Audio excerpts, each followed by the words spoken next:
बिस्मिल्लाहिर्रहमानिर्रहीम।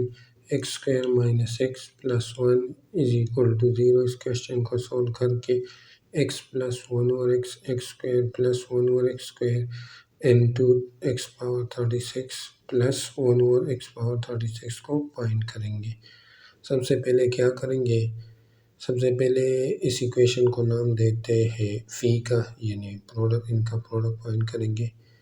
X plus one और x इनको बराबर लेते हैं, किसके बराबर, इनको लेते हैं S1 के बराबर, इनको लेते हैं S2 के बराबर। इसी तरह एक्स क्यूब प्लस वन और एक्स क्यूब उसको S3 के बराबर, इन सो ऑन टू यहाँ इनको लेते हैं एक्स पावर 36 के बराबर, यानी इनको फाइंड करेंगे। तो यहाँ इसका मतलब हो गया P is equal to x1 x2 and x3 so on to x36, यानी x पावर 36 को पॉइंट करेंगे तो हमारे पास इसका आंसर आएगा। अब क्या करेंगे, हमें याद रखना x is not equal to -1 in zero. x -1 और ज़ीरो के बराबर नहीं होगा, तो इसी तरह x प्लस वन भी ज़ीरो के बराबर नहीं होगा। अब क्वेश्चन में आ जाओ। क्वेश्चन हमारे पास क्या है, वो है x square minus x plus x is equal to zero. तो दोनों साइड के साथ मल्टीप्लाई करेंगे किसको, एक्स प्लस वन को। इधर भी लिख देंगे एक्स प्लस वन इस साइड पर, और इस साइड पर भी एक्स प्लस वन लिख देंगे। फिर इनको, और ये तो होगा, इनको फार्मूले के मुताबिक ए प्लस बी ब्रैकेट में यहाँ A square minus A B plus B square, वो बराबर किसके होता है, वो बराबर होता है A cube plus B cube के। तो इनको भी इस तरह करेंगे, यहाँ जाएगा x cube plus one cube is equal to zero. तो यहाँ इनसे आ जाएगा ए वन आएगा, इनसे तो ज़ीरो हो जाएगा, इनसे वन आ जाएगा। तो यहाँ x cube plus one is equal to zero, फिर प्लस वन इनको इस साइड पर लाएंगे, या x cube is equal to minus one के बराबर आ जाएगा। तो याद रखना कि x cube is equal to minus one, आगे कम आएगा। फिर क्या करेंगे, दोनों तरफ स्क्वायर ले लेंगे, ये नहीं है, इस तरफ भी स्क्वायर ले लेंगे इधर, और इस तरफ भी स्क्वायर ले लेंगे। तो इनसे आता है x power 6 is equal to minus one square, one के बराबर था। इसको भी याद रखना, x power 6 is equal to one के आगे कम आएगा। अब क्या करेंगे, याद रखना है दूसरा कि x is not equal to zero, x zero के बराबर नहीं है। तो क्या करेंगे, जो हमारे पास question x square minus x plus one is equal to zero, दोनों साइड को डिवाइड करेंगे किस पर, वो x पर, इसको भी x पर। तो यहाँ इनको x पर डिवाइड करेंगे, यहाँ इनसे आता है x, इनको माइनस वन, और यहाँ प्लस वन और x is equal to zero. अब क्या करेंगे, माइनस वन के साइड पर लाएंगे, तो यहाँ x प्लस वन और x is equal to one के बराबर। तो यहाँ x प्लस वन और x is equal to one, तो ये किसके बराबर, x प्लस वन और x, ये बराबर है S1 की। तो यहाँ S1 आ जाएगा किसके बराबर, S1 is equal to one के बराबर आ गया। इसी तरह S2 को हमने किसके बराबर लिया था, S2 को हमने एक्स स्क्वायर प्लस वन और एक्स स्क्वायर के बराबर। तो यहाँ देख, ये एक्स स्क्वायर प्लस वन और एक्स स्क्वायर, इनके साथ प्लस टू माइनस टू लिख देंगे।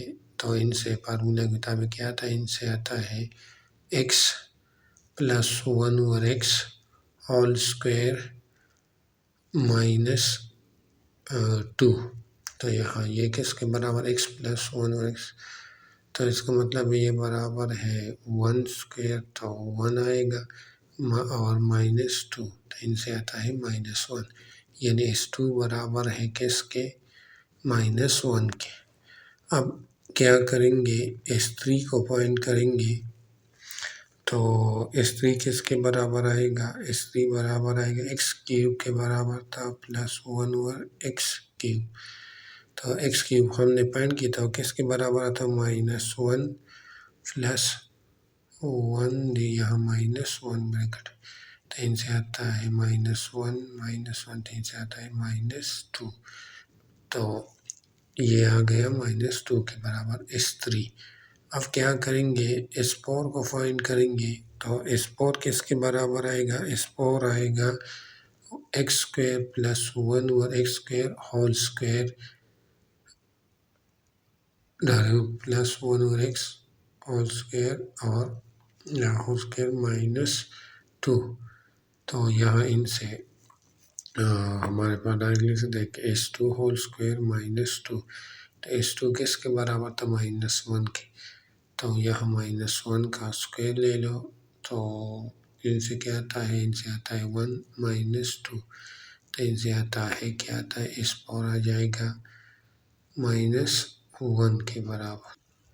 इसके बाद क्या करेंगे? क्या फाइंड करेंगे? इसके बाद S5 को फाइंड करेंगे ना, तो यहाँ S5 को लिख सकते हैं डायरेक्ट, S5 को S2 S3 डायरेक्ट लिख दिया, S1 तो यहाँ S2 किसके बराबर है? -1 के, और S3 बराबर है -2 के, और S1 किसके बराबर है? 1 के, तो यहाँ इनसे क्या आता है? 2 -1, तो इनसे आता है 1। अब S6 को फाइंड करेंगे, तो S6 x5 1 के बराबर है, और इसी तरह S6 किसके बराबर आएगा? x6 आ जाएगा x पावर 6 प्लस 1/x⁻⁶, तो यहाँ ये 1 के बराबर है +1, तो 1 + 1 इनसे आता है 2, तो x6 आ जाएगा 2 के बराबर। तरह x7 उनको फाइंड करेंगे, तो इसको से x3 x4 -x1 के डायरेक्ट लिख दिया, तो यहाँ S3 किसके बराबर है? वो बराबर है -2 के, S4 और -1 के, और S1 1 के, तो -1 हो जाएगा, इनसे आता है 2 -1, तो इनसे आता है 2। इसी तरह S8 किसके बराबर आएगा? वो आएगा, उनको लिख सकते हैं ना, S8 को x4 होल स्क्वायर -2, तो यहाँ S4 -1 स्क्वायर -2, तो इनसे क्या आता है? 1 -2, तो इनसे आता है -1। तो इनको देख, ये S7 की वैल्यू 1 है, और S7 की वैल्यू 1 है, और S8 की क्या है? वो है -1। तो इधर देख x1 ये 1 है, -2 है, यानी ये दोबारा रिपीट हो रहा है। ये देख ये रिपीट हो रहा है, इसका मतलब है ये साइकिल है किसके? साइकिल ऑफ 6, यानी 6 नंबर के बाद ये दोबारा रिपीट होता है, वही नंबर आते हैं। तो अब क्वेश्चन में आ जाओ, हमें फाइंड क्या करना है? P = S1 S2 S2 6, यानी उनको इस तरह लिख रहे थे। फिर S7 दोबारा रिपीट होगा, तो मैंने डायरेक्ट लिया S8 = S12। इसी तरह S13 उनको लिख देंगे कहाँ तक? उनको 6 नंबर है, तो 18 तक। इसी तरह जो 19 है वो रिपीट होगा कहाँ तक? 24 तक, वही नंबर। अब 25 को 6 नंबर लिख था यहाँ S30, फिर S31 को कहाँ तक? वो S36 तक, यानी 6 लीजिए। अब ये इसकी वैल्यू भी सेम आएगी, इसकी भी सेम, इसकी भी सेम, इसकी भी क्यों ये रिपीट हो रहा है, तो यहाँ P = डायरेक्ट लिख सकते हैं ना कि S1 S2 into S6, तो ये कितने नंबर है? रिपीट 1 2 3 4 5 6, तो इसको दे सकते हैं पावर 6। तो यहाँ क्या करेंगे? S1 S2 S3 S4 S5 S6 की वैल्यू को फाइंड करेंगे, तो यहाँ 1 -1 S3 की वैल्यू आई है, -2 S4 की वैल्यू आई है -1, S5 की 1 और S6 की 2। तो इनसे क्या आता है, अब देख ये तो सेम आएगा, इनसे -1 मल्टीप्लाई इनसे 2, इनसे भी 2, तो इनसे आता है -4। तो यहाँ इस वीडियो को उधर लिख दो, जो पॉइंट करना है P is equal to -4 power 6। तो इसका मतलब है कि P is equal to -4 multiply -4 multiply -4 multiply -4 multiply -4 and multiply -4। इनको मल्टीप्लाई कर तो इन सबको नहीं, तो इनसे आता है P इज इक्वल टू क्या आता है, इनसे आता है 4096। ये हमारे पास आंसर आ गया।